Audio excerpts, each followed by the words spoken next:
Hi there. I've been spending the last few days trying to figure out how to make this pleated skirt because I'm trying to make a little cheerleader outfit for my friend. My friend Betty from Florida sent this to me, and I pulled it out to look at the instructions, and this is what they gave me for the pleated skirt. And this is about 32 inches, and my doll's waist is only 10 inches. And I thought, my goodness, how am I going to do this pattern? So I read the instructions, and to make a pleat, it says to take these little holes and put them, take the big holes and put them in the little holes and line them up. I'm sorry, the other way. The big holes, the little holes to the big holes. So then I went like this, and I kept doing it, and I still figured out that I was going to have way too many pleats for this doll skirt. So what I ended up doing when I made them, and I was doing all the pleats, I sewed down, maybe 2 inches on each of the pleats, and I still had way too much fabric. So I ended up cutting off about 10 inches. So I would say that this is probably about 22 inches of fabric, and this was 32 inches, so I cut off 10 inches.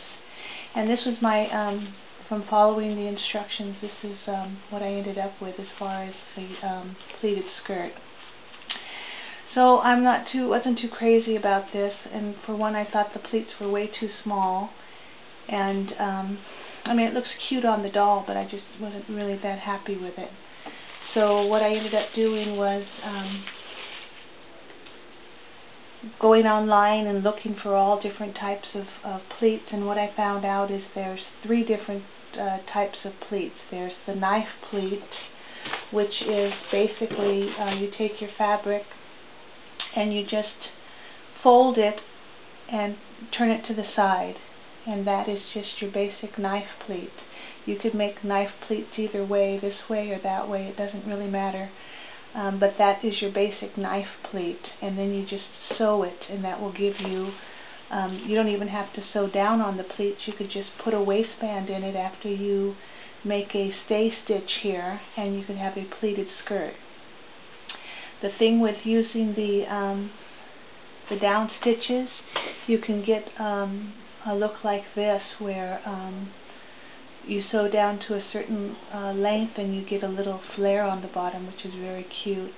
You can also use this technique for jumpers and things like that. But this is also a cute look on the doll. Okay, so that was the knife pleat. So the knife pleat is just going to the side like that. You can optional whether you sew down or not. It's totally up to your choice, but it'll give you all different kinds of looks. Okay, so that's your knife pleat. So then your next pleat would be called an inverted pleat, and basically it's just 2 knife pleats put together. So I'm going to do a pleat to the center, and I'll put a pin in it so you can get a good idea of what a pleat to the center. So that's like a knife pleat going to the center. And then I'm going to make another knife pleat, and this time I'm going to the opposite way so that they meet in the middle. Okay, this is what they call an inverted pleat. And one thing you need to do when you're making pleated outfits is you need to make sure that when you measure everything accurately, because that'll give you the really pretty look on the skirt.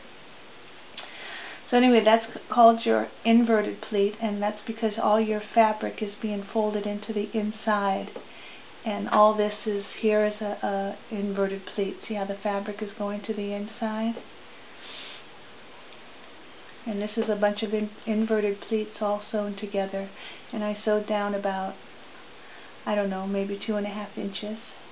And I just put a little elastic in it because I made it a little too big for the doll's waist. So that's your inverted pleat. Now, there's also the box pleat, and the box pleat is just the opposite of the inverted pleat. Instead of your fabric going to the inside, you just turn it around, and then all your extra fabric is going to the outside. And they call it a box pleat because it looks like an actual box. Why they specify that is because like if you're making a tennis skirt or something, they'll say put a box pleat in the middle of the skirt and then do knife pleats off to the side, and then you'll have a bigger box pleat in the middle with a bunch of knife pleats off to the side, and you'll get that tennis skirt look to it. But there's so many things you can do with these pleated skirts. But I'm trying to make a charger outfit, so I went with this look. I didn't want to put any elastic in the way, so I did it as tight as I could, and I got it probably a little too tight for this doll. So what I did is I took my blue strips and I cut a whole bunch of blue strips up, and I made them 1.5 inches because I knew I was going to lose a quarter on each side for the seams. And then for the gold in the middle, I just put 2.5 inches. So this was 1.5 and this was 2.5. So I knew my pleat would be 2 inches on the inside, and then my outside strips would be 1 inch wide.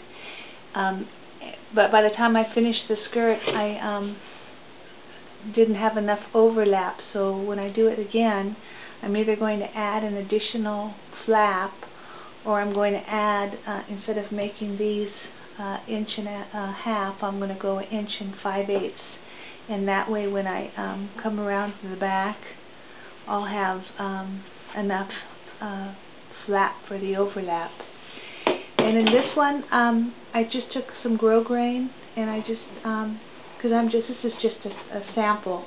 It's not what I'm going to actually use when I make the actual cheerleader outfit, because the blue is just too thin. This blue that I was using was just cheap cotton, linen almost, because it's so thin that I want a thicker fabric when I do the actual skirt. And I'm going to probably use white fabric, because I think it'll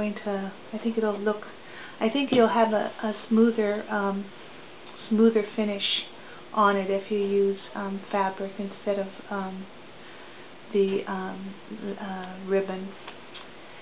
But anyway, I'm going to come back and I'm going to show you how I did the top of the cheerleader outfit, and what pattern I used for that.